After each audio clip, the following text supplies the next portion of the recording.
সংবিধান সংস্কার কমিশনের প্রতিবেদন দিয়ে শুরু করি। সেখানে আমরা দেখছি যে দেশের নাম পরিবর্তনের সুপারিশ করা হয়েছে। গণপ্রজাতন্ত্রী বাংলাদেশ আমাদের দেশের নাম, বর্তমানে সেখান থেকে গণতন্ত্রী মানে বাংলাদেশ করবার সুপারিশ করা হয়েছে।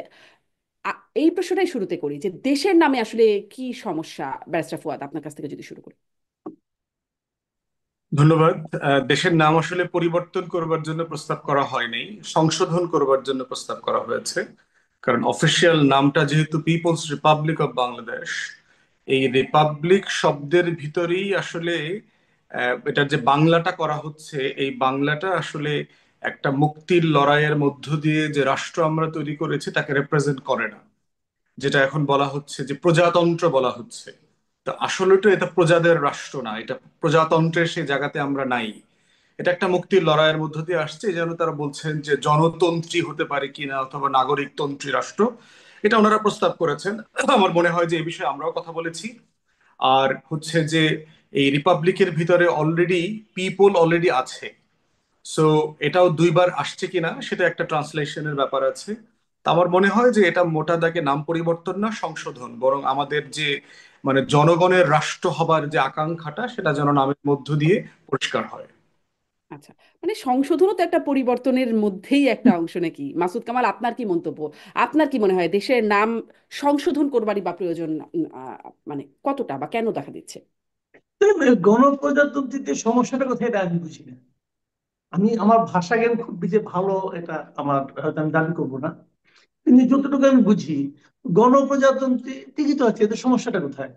এগুলো আসলে হলো কি জানেন, যে অনেক প্রস্তাবিত আসবে এবং সেই প্রস্তাবগুলো তখন ওনারা করবেন, তারপরে সেগুলো নিয়ে তো আবার পলিটিক্যাল পার্টিগুলোর সঙ্গে সবাই বসবেন, আলোচনা করবেন। সেখানে প্রথমে একটা প্রস্তাব, সংশোধনের প্রস্তাব ওনারা দিয়েছেন। আমি মনে করি এটা যে খুব একটা গুরুত্ব বহন করবে এবং এটা নিয়ে যদি কেউ আপত্তি করে তাহলে যেটা পরিবর্তন করতেই হবে তেমন কিছু না। এবং এটা আমার কাছে খুব একটা গুরুত্বপূর্ণ পরিবর্তন মনে হয় না। যদি পরিবর্তন করে ওনারা যেটা বলেছেন সেটাও যদি রাখা হয়, তাতেও যে খুব একটা ক্ষতি হয়ে যাবে আমি তাও মনে করি না। এতে খুব বেশি কিছু একটা যায় আসে না, দুটোই আসলে একই অর্থ বহন করে। আর আপনার পিপলস রিপাবলিক অফ বাংলাদেশ সেটারই অনুবাদ করতে হবে আমি কিন্তু তা বলি না, কারণ আমাদের সংবিধানের মূল যে বিষয়টা আগেও ছিল, আগামীতেও হওয়া উচিত, সেটা হলো ইংরেজির অনুবাদ নয়, ইংরেজিটা হবে বাংলার অনুবাদ। মানে বাংলায় যে ভাবটা আমরা বুঝি সেটাই হবে সংবিধানের মূল, মানে আপনার দৃষ্টিভঙ্গি, মূল উপলব্ধি বাংলায়। উপলব্ধিটা আমরা করবো বাংলায়। যদি কারো প্রয়োজন পড়ে তারা ইংরেজিটা ট্রান্সলেট করে নেবে, কিন্তু পিপলস রিপাবলিক অফ বাংলাদেশের বঙ্গানুবাদ করতে হবে, এটা ঠিকঠাক। গণপ্রজাতন্ত্রী বাংলাদেশের ইংরেজি যদি অন্য কিছু হয়, যারা ইংরেজি ভালো বুঝেন তারা করবেন, কোনো সমস্যা নাই, কিন্তু মূল ভাবটা, মূল যে আপনার গন্ধটা, মূল যে এইটা এসেন্সটা, এটা আপনার বাংলার উপর নির্ভর করা উচিত।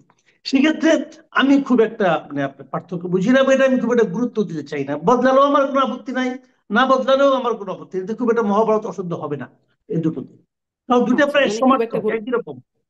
আচ্ছা, খুব গুরুত্বপূর্ণ বলে মনে করছেন না?